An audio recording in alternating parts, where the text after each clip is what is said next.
Que eu tô tipo Nina Bravanel, mandando a mídia se fuder, batendo na cara da p, mandando a mídia se fuder, batendo na cara da p, mandando a mídia.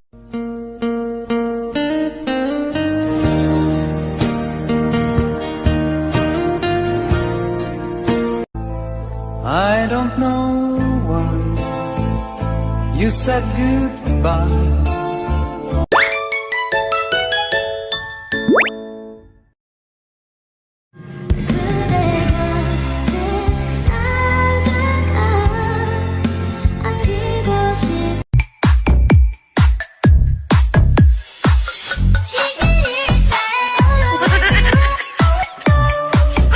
When suddenly you found me, oh, girl.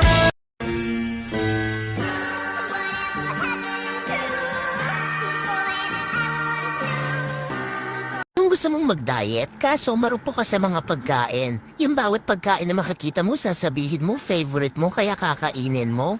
Tapos kapag tumaba ka, sasabihin mo, ay, ang taba-taba ko na, gusto ko na mag-diet, paano kaya ako papayat? Ay, te, deserve mo yan, wala kang disiplina, kain ka ng kain, paano ka papayat? Sabi ko kahapon, diet na ako ngayon eh.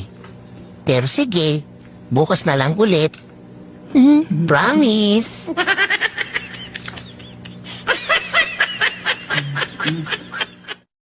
Mahal, bibigyan mo pa rin ba ako ng second chance kahit na nagloko na ako para sa mga anak natin? Second chance?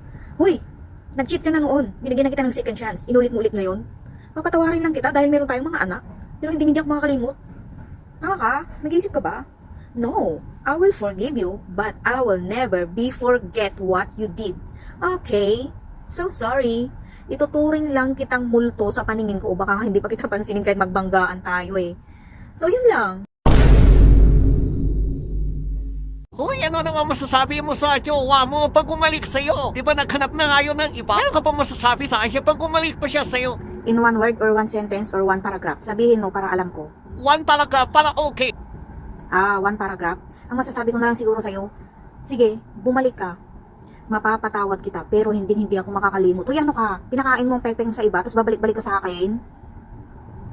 Mapapatawad lang kita, magtatabi lang kayo sa isang kama, pero hindi ako makakalimot. Tandaan mo yan. Pagkatapos mong ipakain ang pepe mo sa iba, tapos babalik-balik ka sa akin, pesti ka. Ano namang masasabi mo sa mga nagsasabi na dahil daw sa hipag kaya naghihiwalay ang mag-partner? Excuse me? Ako pa ba talaga ang sasabihan mo ng ganun? Sa akin ka pa ba magtatanong ng ganyan? Hoy, excuse me, hindi ako nakikialam sa relasyon ng may relasyon. Kahit nga ng lalaki siya eh, hindi nga ako nakialam eh.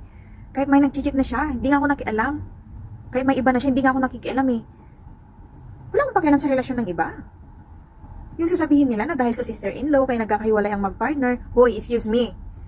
Sino bang katabi mo sa kama? Ako ba? Si sister-in-law ba ang katabi mo sa kama?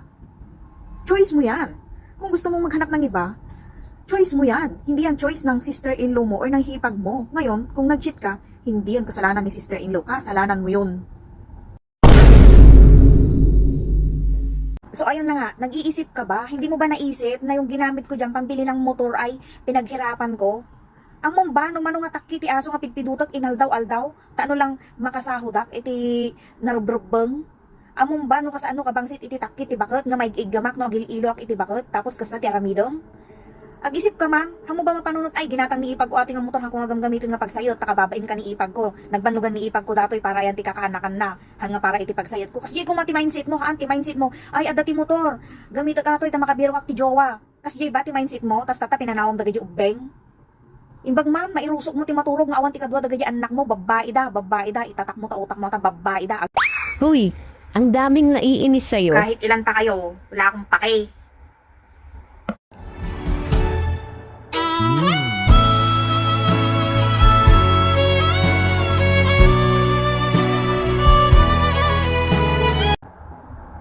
May irereto ako sa'yo para hindi ka na malungkot. Hoy, wag na! Sakit man ti ulo daytang ibagbaga mga iritom-ritom kanya. Hanan! Nung nakwarta ti iritom. Ala, sige, partakam, kayat ko dayta. Isa ti kayat niya babae dayta kwarta. Ala, sige. Nung lalaki ti iritom. Hanan! Sakit ti ulo.